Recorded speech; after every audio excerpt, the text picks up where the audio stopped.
The Lives of the Saints by Father Alban Butler, January 13th, St Veronica of Milan, A.D. 1497.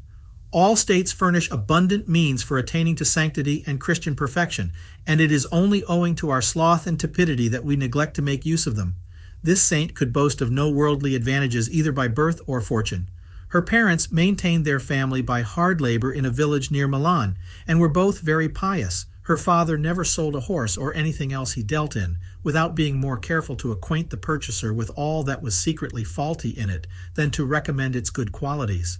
His narrow circumstances prevented his giving his daughter any schooling, so that she never learned to read, but his own and his devout wife's example, and fervent though simple instructions, filled her tender heart from the cradle with lively sentiments of virtue. The pious maid from her infancy applied herself to continual prayer, was very attentive to the instructions given in the catechism, and the uninterrupted consideration of the holy mysteries and the important truths of religion engrossed her whole soul to themselves. She was, notwithstanding of all others, the most diligent and indefatigable in labor, and so obedient to her parents and masters, even in the smallest trifles, so humble and submissive to her equals that she seemed to have no will of her own. Her food was coarse and very sparing, and her drink the same which the poorer sort of people used in that country, water, except sometimes whey, or a little milk.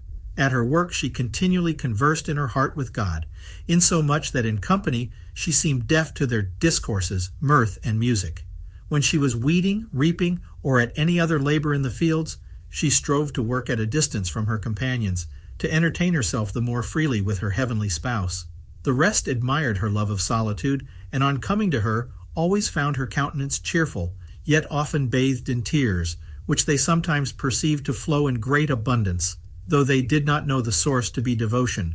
So carefully did Veronica conceal what passed in her soul between her and God. Through a divine call to a religious and conventual state of life, she conceived a great desire to become a nun in the poor, austere, and edifying convent of St. Martha, of the order of St. Augustine in Milan. To qualify herself for this state, being busied the whole day at work, she sat up at night to learn to read and write, which the want of an instructor made a great fatigue to her. One day, being in great anxiety about her learning, the Mother of God, to whom she had always recommended herself, in a comfortable vision bade her banish that anxiety, for it was enough if she knew 3 letters. The first, purity of the affections, by placing her whole heart on God alone, loving no creature but in Him and for Him. The second, never to murmur or be impatient at the sins or any behavior of others, but to bear them with interior peace and patience, and humbly to pray for them. The third, to set apart some time every day to meditate on the Passion of Christ. After 3 years' preparation, she was admitted to the religious habit in St. Martha's. Her life was entirely uniform, perfect, and fervent in every action, no other than a living copy of her rule, which consisted in the practice of evangelical perfection reduced to certain holy exercises. Every moment of her life she studied to accomplish it to the least tittle, and was no less exact in obeying the order or direction of any superior's will. When she could not obtain leave to watch in the church so long as she desired, by readily complying, she deserved to hear from Christ that obedience was a sacrifice the most dear to Him, who, to obey His Father's will, came down from heaven, becoming obedient even unto death.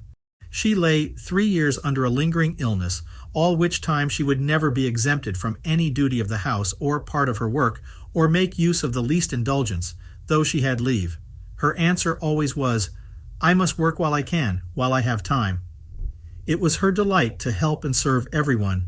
She always sought with admirable humility the last place and the greatest drudgery. It was her desire to live always on bread and water. Her silence was a sign of her recollection and continual prayer, in which her gift of abundant and almost continual tears was most wonderful. She nourished them by constant meditation on her own miseries, on the love of God, the joys of heaven, and the sacred passion of Christ. She always spoke of her own sinful life, as she called it, though it was most innocent, with the most feeling sentiments of compunction. She was favored by God with many extraordinary visits and comforts. By moving exhortations to virtue, she softened and converted several obdurate sinners. She died at the hour which she had foretold, in the year 1497, and the 52nd of her age. Her sanctity was confirmed by miracles. Pope Leo X, by a bull in 1517, permitted her to be honored in her monastery in the same manner as if she had been beatified according to the usual form. The bull may be seen in Bollandus. Her name is inserted on this day in the Roman Martyrology published by Benedict XIV in the year 1719, but on the 28th of this month in that of the Augustinian friars, approved by the same pope. Christian perfection consists very much in the performance of our ordinary actions and the particular duties of our respective stations. God, as the good Father and great Master of the family of the world, allots to everyone his proper place and office in it, and it is in this variety of states by which it subsists, and in their mutual dependence upon each other, that its good order and beauty consist. It is the most holy and wise appointment of providence and the order of nature that the different stations in the world be filled. Kings and subjects, rich and poor, reciprocally depend upon each other, and it is the command of God that everyone perform well the part which is assigned him. It is then by the constant attendance on all the duties of his state that a person is to be sanctified. By this all his ordinary actions will be agreeable sacrifices to God, and his whole life a continued chain of good works. It is not only in great actions or by fits and starts, but in all that we do and in every moment that we are bound to live to God.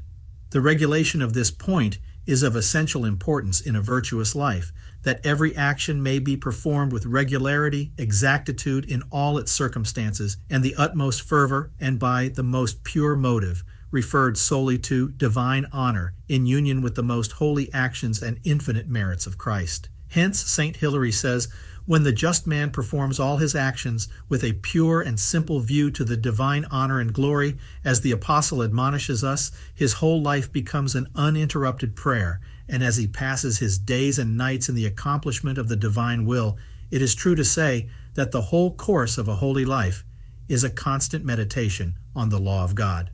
Nevertheless, this axiom that the best devotion is the constant practice of a person's ordinary duties is abused by some to excuse a life of dissipation. Everyone is bound to live to himself in the first place, and to reserve leisure for frequent exercises of devotion, and it is only by a spirit of perfect self-denial, humility, compunction, and prayer, and by an assiduous attention of the soul to God, that our exterior ordinary actions will be animated by the motives of divine faith and charity, and the spirit of true piety nourished in our breasts. In this consists the secret of a Christian life in all states.